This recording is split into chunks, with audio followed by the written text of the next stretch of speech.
From the creators of Lost, which depending on how you look at it may be a good or bad thing, comes Epic's mystery-filled adventure, From. With so many unanswered questions, From is the TV equivalent of Blue Balls. But I'm here to provide some relief, I cringed saying that, by taking a deep dive into some of the show's biggest mysteries. But before we begin, why not like and subscribe so I can fly down to LA and slap some answers out of these writers? What'd I tell you, Frank?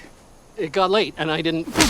I've also left timestamps below so you can check out all the topics I'll be discussing. Where are they? Season 1 doesn't even begin to unravel what is arguably its biggest mystery. However, there are some clues that can help us narrow it down. Wherever they are does not seem to be of this world. Electricity conjures itself out of nowhere, Ethan's impalement heals in a matter of days, and residents when they try to escape end up looping back into town every time. Wherever this place is, the regular rules of physics and biology don't seem to apply. In episode 9, we see a collection of Victor's drawings which Ethan says tell a story. One of these is of a town in a snow globe. Is our town separated from the rest of the world in which the normal rules of physics and what we believe are possible can be bent? This would explain many of the show's supernatural elements, like monsters who only hunt at night and seemingly can't be killed, Victor's ability to predict the future, trees that transport people to Narnia, and let's not forget the boy in white's ability to use telekinesis. I don't think this place is some sort of purgatory. I mean, if that's the case, what did Ethan do to deserve being here?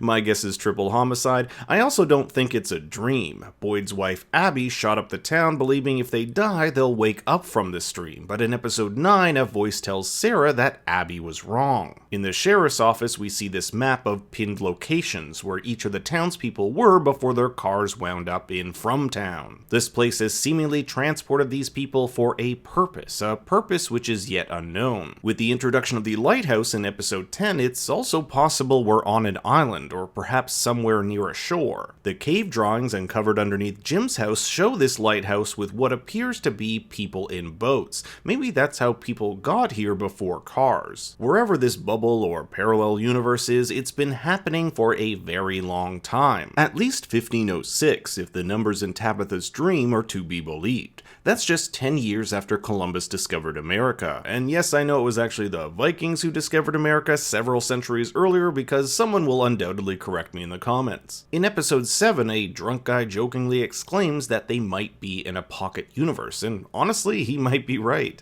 This is a pocket universe.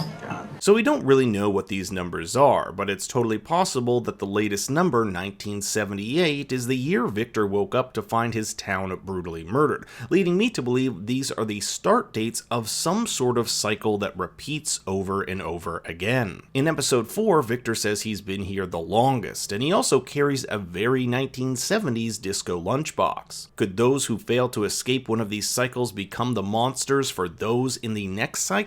That would explain their period clothing and why you never see a monster wearing any clothing made after 1978. Whoever these monsters are, it seems that it wasn't their choice to be this way, at least according to the monster Jasmine who talks to Kevin. So who are they? Like many of the big unanswered questions of the show, we don't really know. However, we have several clues to help us out. We know that the monsters are bound by a set of rules. They only appear at night and can't enter a home hanging one of these talismans without permission. We don't know why these talismans work nor who planted them in that stone hut where Boyd found them, but these objects seem to be leftovers from previous cycles if this cycle theory is to be believed. The monsters shouldn't be confused with the boy in white. Unlike the monsters, he can be seen during the day and helps our characters. This all points to there being two large forces of good and evil using our townspeople like pawns in a game of chess. Slight lost spoilers, but the nature of good and evil was a huge theme explored in that show, with the supernatural characters of Jacob and the Man in Black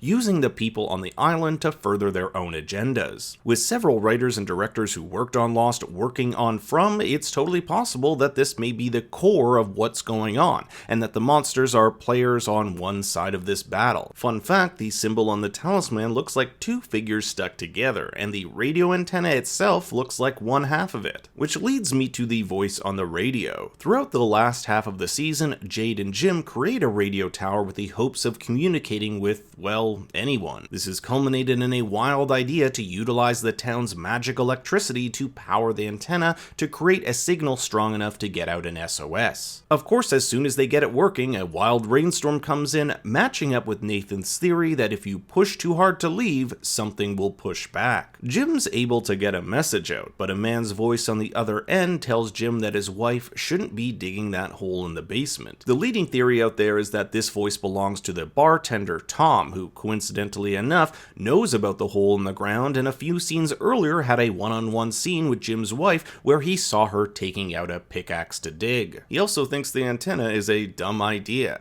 If it isn't Tom, let's just say the evidence for it being someone else is pretty thin, like if it's one of the monsters, one of the voices, or someone from an alternate universe. We simply don't have enough information. Speaking of Tabitha and her hole, that sounded weird, we have these cryptic cave paintings she uncovers after falling through the basement. There's a lot going on here, so let's break it down. First, we have the reappearance of Victor, who has been MIA after the massacre at Colony House. He seems to be taking instruction from the boy in white, who apparently predicted that Tabitha would fall through this house. Victor had dug graves before the Colony House massacre even happened, so someone is feeding him information about events before they happen. He says that this underground network of tunnels are where the monsters sleep. It's daylight outside, so where are they? Along the walls are primitive cave drawings Victor says were made by the monsters, and these drawings seem to be telling a story. Let's work our way from left to right, starting with what appears to be the lighthouse here in red, guiding white stick figures in boats along a river or inlet. Around them are what I think are mountains and trees, and in the center a clearly demarcated line as though they are passing a threshold. Just like our characters came to this town via car, maybe this was how people came before cars, and if that's the case, it opens up different possibilities for how people can actually get there. These symbols that look like trees or a weird letter F are the same ones found around the talisman. To the right of the boats we have a much larger black F, and below it some red symbols which we don't quite know represent. However, as we move along, you'll notice this black symbol that has been a recurring image throughout the season. We still don't know what this image is, but my best guess is that it represents the town or a place of safety. It can be found in the cellar where young Victor sought refuge, as well as where Julie wound up after going through one of the faraway trees. It separates a group of white stick figures from these two near the top. Maybe this is meant to represent Sarah and Boyd's journey, or two people who tried to make this journey in the past. In the center is what appears to be a large demonic figure, which our two white stick figures have crossed over. Notice here how these stick figures are now red. Is this supposed to represent a new group of people, or are they the monsters? Regardless, they're gathered around what appears to be a field of crops with a white house near the top. There's this group of birds here which has me thinking about the crows, but I'm wondering why they weren't drawn black. If this is some sequential story told from left to right, it ends with our two white figures near a broken infinity loop. I've theorized that we might be in some sort of cycle that repeats itself over and over as time passes. If this journey is successful, maybe it breaks that infinite loop so it doesn't repeat again. Now let's talk about this lighthouse. It's just something so completely random. However, if you recall Tabitha's dream from episode 9, I think we've already been here. She travels up a stone spiral staircase. We can also hear this sort of foghorn noise, the same one Boyd and Sarah hear near the lighthouse. When we see Jim hung upside down, you can see a moving light in the window, suggesting it's the light from the lighthouse. Traditionally, lighthouses have meant to serve one of two functions: to warn mariners of dangerous shallows and perilous rocky coasts, or to help guide vessels safely into and out of harbors.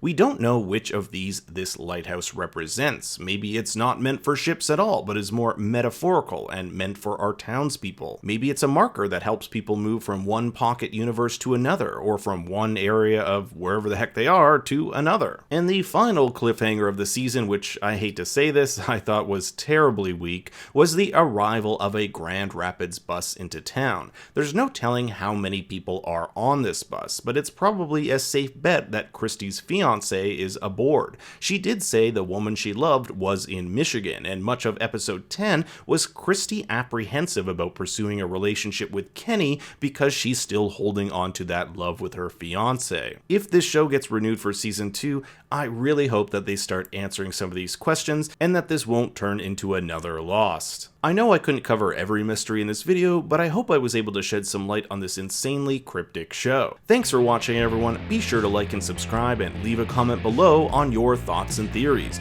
For more bad takes, you can also follow me on Twitter and Instagram at ThinkStoryYT. Until next time, remember, there has got to be an explanation.